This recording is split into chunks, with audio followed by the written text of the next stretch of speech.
होइन त कुन चाहिँ पार्टीको हो खास गरी? त्यही त म नि कन्फ्युज छु नि मालिक। हजुरले घाँटीमा घन्टी सुनाइदिनु भएको छ, राजसपा हुँ कि जस्तो नि लाग्छ। फेरि माटोमा राखिदिनुहुन्छ, हर्कको हुँ कि जस्तो।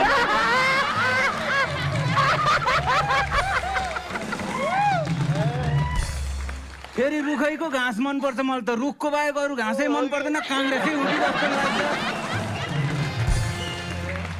अनि गोरु हुँ, सबैले एमाले एमाले भन्छन्, एमाले हुँ कि जस्तो नि लाग्छ। अब मान्छेले भनेर भएन मालिक, मेरो नाम तारे, म त नेकपा हुँ कि जस्तो नि लाग्छ।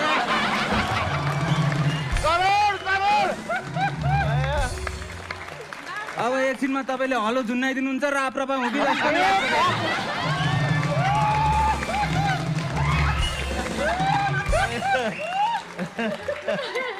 अब फेरि राप्रपाको मेन मान्छे नै ज्ञानेन्द्र, ओहो म त राजावादी नै हुँ कि जस्तो नि लाग्छ है।